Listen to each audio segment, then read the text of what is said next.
morning, ladies and gentlemen. I mean, my goodness, we were all waking up today thinking, man, oh man, everything is terrible. The Patriots got their heinies shellacked in the Super Bowl. But Craig, he stepped up this morning and he got a deal done. A deal that I like a lot. I like this deal a lot.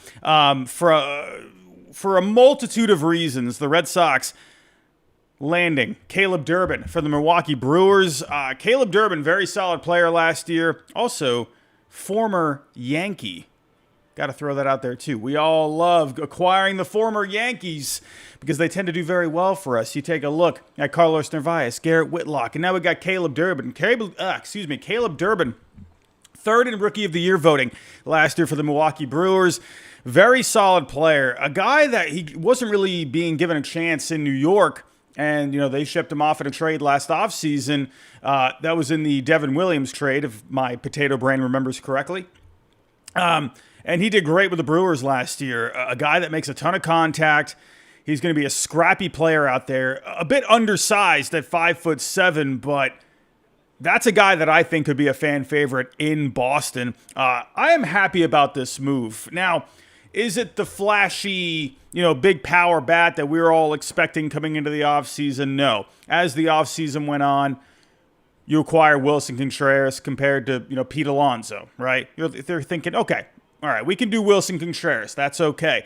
But as time went on, you're thinking, all right, our Bregman, he's going to Chicago. We're all down in the dumps about that, but we're thinking, who is the bat going to be?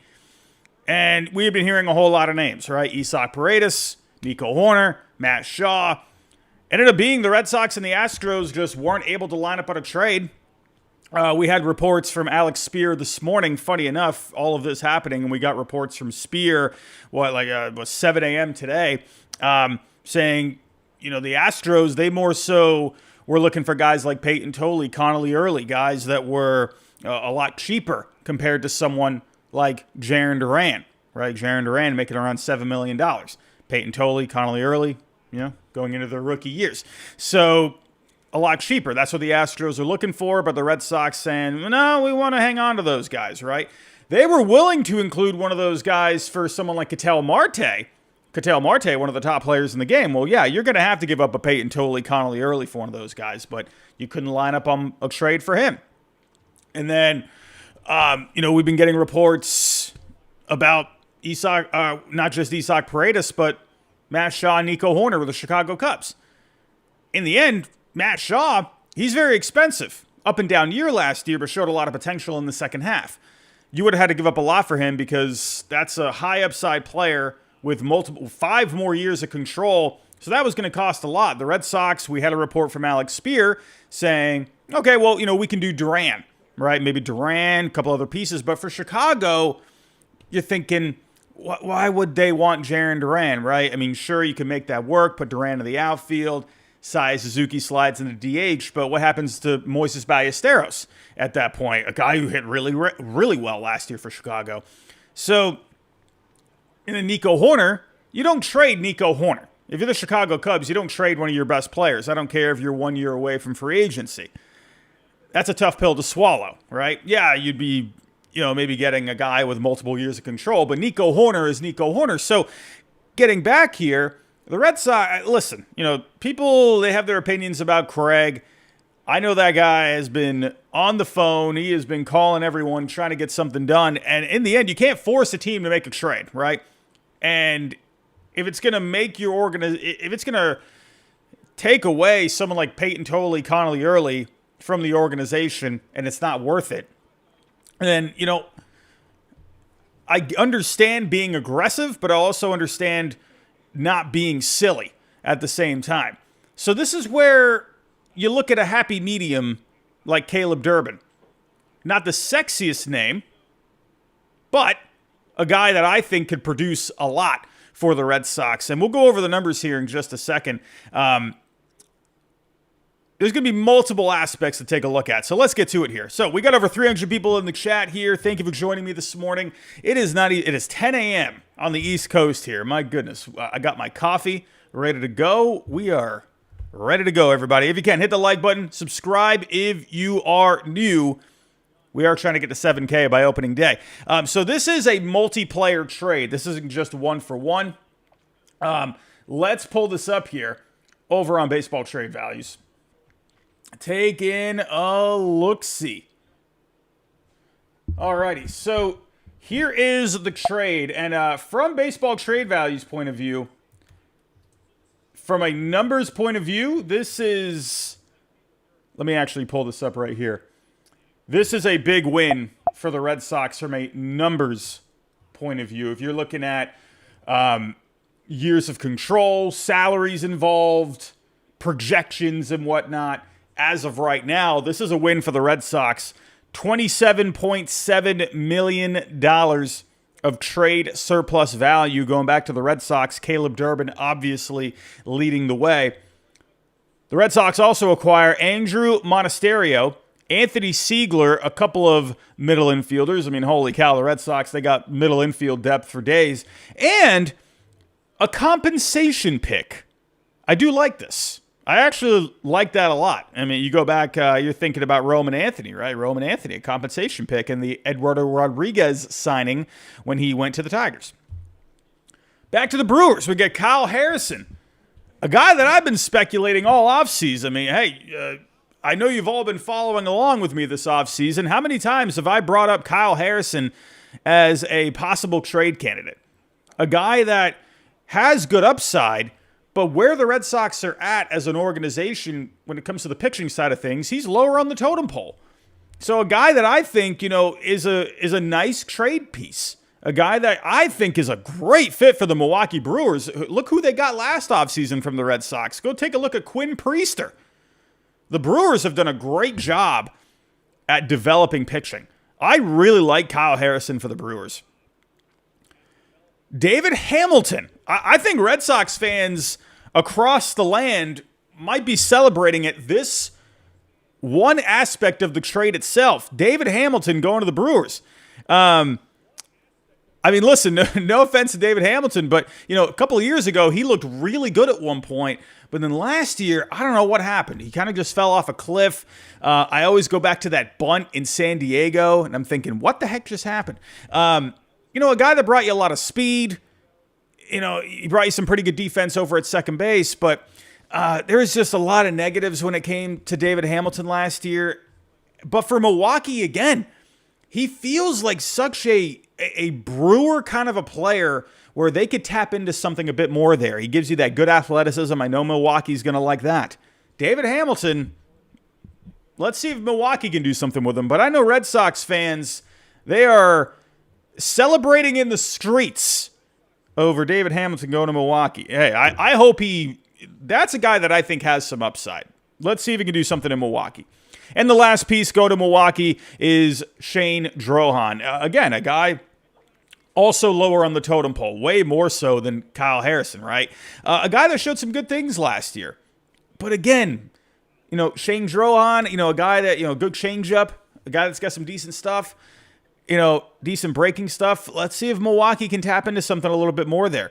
But getting back to the Red Sox here, let's get to this. And also for Milwaukee, you might be thinking here, looking at the trade here on the screen, why would Milwaukee do something like this? When you look at the numbers, this is pretty lopsided here. AJOFC in the chat. How many years of control does Durbin have? Durbin has 5 more years of control. He just had his rookie year last year. And so the Red Sox, they got a very high-controlled player. Big fan of that. 5 more years of control. He played mostly third base last year, but he's going to be the second baseman for the Red Sox. So, but this is a pretty lopsided trade in favor of the Red Sox. You might be asking, well, why would the Brewers do something like this? Well, the Brewers, they like to tap into upside, right? They like Kyle Harrison is a perfect example here. They probably value Kyle Harrison more so than Caleb Durbin at this point. Remember, they just traded away Freddie Peralta to the Mets. So they need to replenish the pitching a little bit. And why not go for a high upside guy like Kyle Harrison, who was a top 30 prospect at one point? Top 30. And Shane Drohan, he's got some stuff. So I understand where the Brewers are coming from. They're trying to replenish the pitching a little bit more within the organization after Freddie Peralta going to the Mets. David Hamilton, that gives them an infielder to put back onto the major league team over Caleb Durbin. And maybe they see something with David Hamilton where they're like, you know what? Caleb Durbin, he was very good for us. But if we have a chance to get someone like Kyle Harrison, Shane Drohan, and then maybe tap into something with Hamilton, well, maybe this could end up evening out over time. So, and Carter Hawkins, great point in the chat. Brandon Woodruff, he's on a 1-year deal. So, I can see this from the Brewers' point of view, despite the lopsided numbers. Again, baseball trade values is not the end-all, be-all. Just because you got numbers on the screen does not mean that, oh, the Red Sox won this trade. In the end, you don't know who's going to win the trade until years down the road, right? Numbers point of view, yes, this does favor the Red Sox right here. But I understand it from the Brewers' point of view, right? Also, one more aspect with the Brewers. You know, Caleb Durbin, they are getting David Hamilton now. Let's see if they can tap into something. But you got to remember, one of the top prospects in the game is getting closer and closer in Milwaukee, Jesus Made. You also got Luis Pena over there in the organization, two very high-ranking prospects. Made, he's top 5. Luis Pena, he's top 30, I believe. So they got some infield, some good high upside infielders coming up the pipe in Milwaukee. So we'll see. We'll see. So again, I understand it from the Brewers' point of view, despite the lopsided numbers. Now, you're all probably thinking, all right, Robbie, all right, shut up about the Brewers. Let's talk about Caleb Durbin. Let's talk about Caleb Durbin. Let's talk about it. Let's take a look-see. Caleb Durbin. I like Caleb Durbin. Well, first off, he's a former Yankee, so that helps. The Red Sox have done well with the former Yankees. I like him. He's a scrappy player. He's undersized at 5'7", but he's only just about to turn 26. He showed a lot of good things last year. Hit .256, .334 on base. Now, the slugging at a .387, well, that's not really anything to, sound very impressed at. He had a 105 WRC+. We'll get to the advanced metrics here in a second and why I think this is going to end up being better with the Red Sox. Now, with Durbin, he'll give you a little bit of pop. 11 home runs last year. Not a lot, but something. 18 stolen bases. And a guy that is going to give you pretty solid defense. At second base, I think that is going to be I think that could be a better fit for him. Now, taking a look here at the metrics. Now, with Caleb Durbin, as you can see, if you're with me live on YouTube, you got a lot of blues when it comes to the batted ball profile. Exit velo, barrel percentage, hard hit percentage, not ranking very well. However, very good plate discipline. Only chased 72, he was in the 72nd percentile. Whiff percentage in the 96th percentile. K percentage in the 98th percentile. So, you're going to get a guy that makes a lot of contact. Very fast. With a bit of pop. But here's where I like the upside of Caleb Durbin. As you can see here on StatCast, he had a 20.4% pull air percentage. What was the big talking point with Isaac Paredes? The guy pulls the ball like a freaking monster. Absolute maniac at pulling the ball. That's pretty much the only thing that Paredes did. Pulls the ball. That's why the profile fit pretty well at Fenway Park. Or fit very well at Fenway Park. Caleb Durbin, he had an above average pull air percentage. So, put him with the monster, and we might have something here. You might have some more upside when it comes to the power. Maybe a guy that could end up hitting 15 to 20 home runs with a half a season at Fenway Park. I see you in the chat. Shimon sequences a Dustin Pedroia clone. I'll be honest with you. Kind of reminds you of him, doesn't it? Right? A guy that's undersized, not the greatest batted ball data, but very good plate discipline. A guy that pulls. Kind of makes you feel a little Dustin Pedroia there. Kind of makes you wonder. This is why I like it. There are some, sure, people are going to look at Caleb Durbin. They're going to be like, "Oh, look at all the blues. Oh, that is horrendous. Oh, why are we getting this player? Oh, he only hit 256 last year. Oh, he only had a 387 slugging, 11 home runs. Oh, yuck." Well, no. Fenway Park, I think, could end up being a better fit for him long term. His right-handed bat, I think it ended up playing out very well there. Now, taking a look at the splits, we got to look at the splitty splits. Let me do the full screen here. Now, against left-handed pitching and right-handed pitching, he was pretty even for the most part. Hit 258 against lefties, hit 255 against righties. Now, when it comes to WRC plus, 104 against lefties, 106 against righties. So, a guy that you can play every single day. A guy, I think the platoon thing, I think it does get a bit, there's fatigue with all the platoons, right?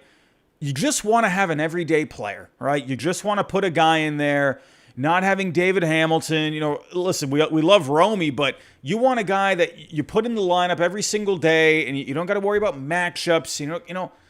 That's another thing I like about Durbin, a guy that you just put in the lineup every single day. We'll see. But I like this a lot. I do think he's going to be a better fit with the Red Sox moving forward. So far, I like the trade itself. I like the player itself. I think there's more upside at Fenway Park. Now, taking a look at Andrew Monasterio, another piece coming back to the Red Sox here. A guy that did show some pretty decent things last year. 68 games, hit 270, had a 319 on base, had a 437 on the slugging, a 111 WRC plus. He can play multiple positions in the infield, shortstop, first base, second base, third base. He's starting to get up there in age. He's about to turn 29 years old. Let's actually pull him up here. Andrew Monasterio, what do we got? So, long term, I'm not sure. There's not amazing numbers when it comes to the plate discipline, not amazing numbers when it comes to the batted ball profile. So, but another thing that sticks out, the pull percentage. He also pulls 27, right around 28% of the time. So the Red Sox, they're an organization where they also like to tap into the upside. They've done very well when it comes to the position player development. Let's see if maybe they could tap into a little bit more something with Monasterio there. And that's another thing with Caleb Durbin, too. Not just the fit at Fenway Park, but can the Red Sox, can their player development, can their coaching maybe tap into a little bit more with Caleb Durbin? We will see. Anthony Siegler, more infield depth.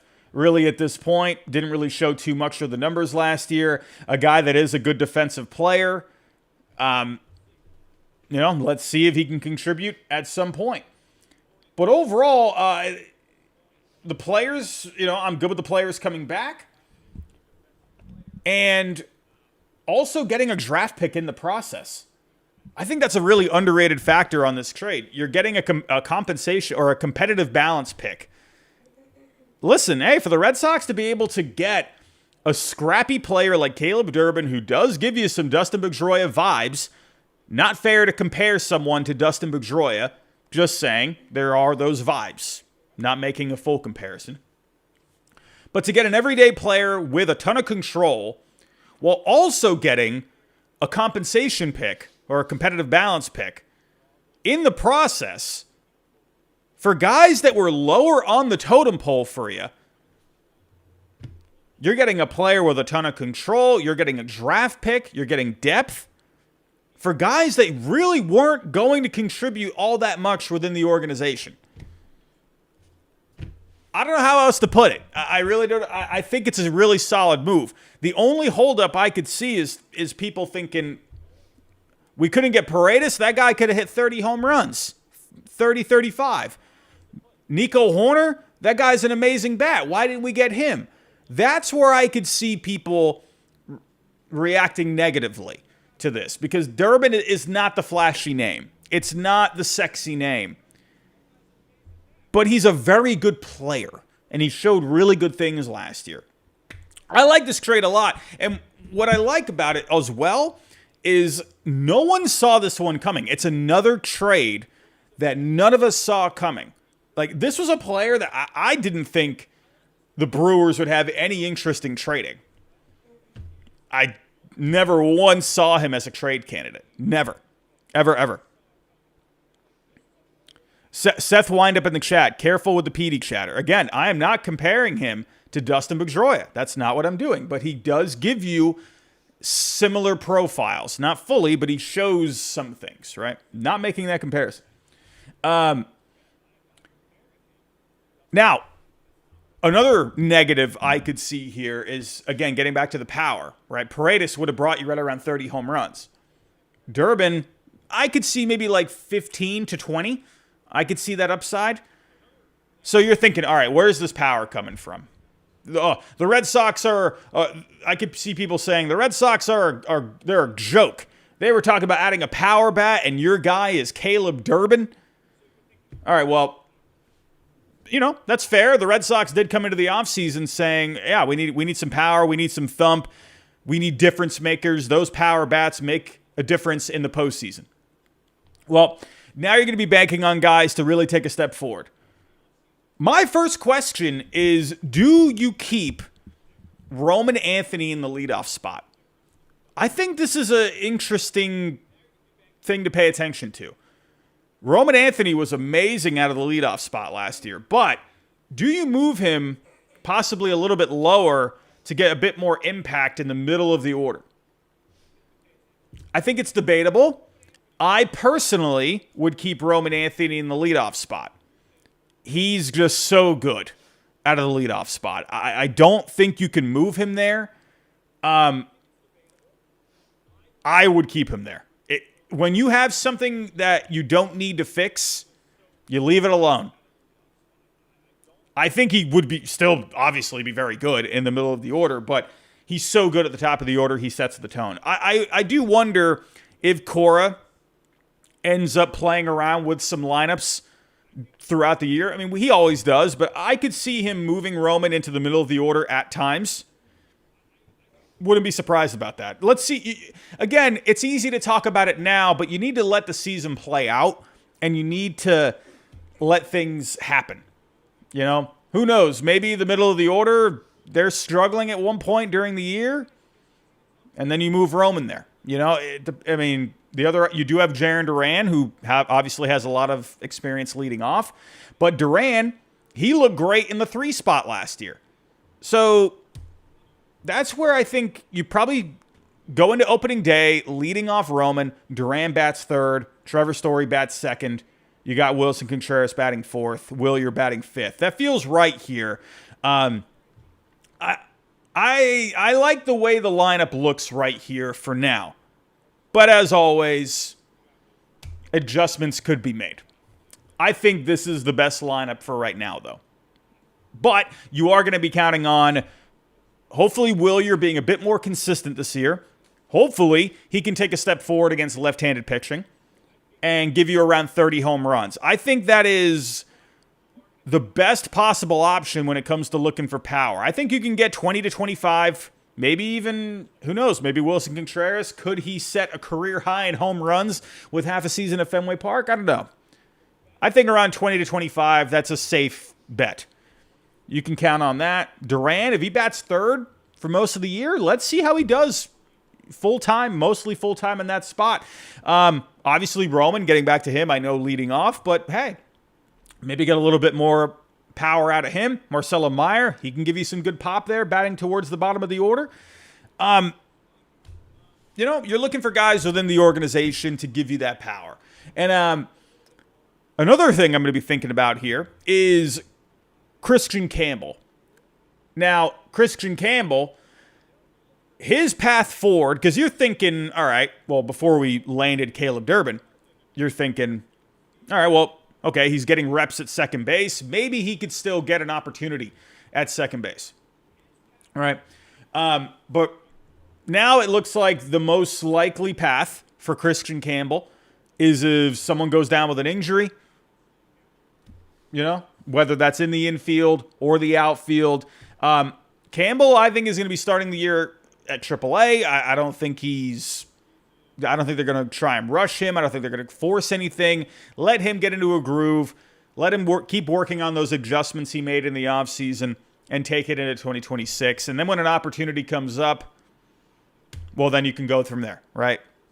So that's kind of where I'm at in this situation with Christian Campbell. It's really not much has changed. It's more so now it's definitely not going to be, second base, at least for right now. We'll see. I see you in the chat. I love Marcelo at third base. I mean, yeah, Marcelo, yes, he could have been the second baseman. I would have been completely fine with Marcelo Meyer playing second base. His defense is going to be good anywhere. But third base, he's got more of the profile for it. He's got the height. He's got the size. So third base, and obviously he looked very good there last year. So overall, ladies and gentlemen, I am a fan. I am a fan of this trade. Again, he's not the sexy name. He's not the name that's going to be breaking down the walls like Chris Jericho. He's not going to be, he's not going to be the barn burner name by any means, but a guy that is, I think, someone that has the potential of being a fan favorite. Someone that he's a hard-nosed player. He's a gritty player. A guy that's going to really work his tail off. A guy that's a good clubhouse guy. They loved him in Milwaukee last year. Loved him.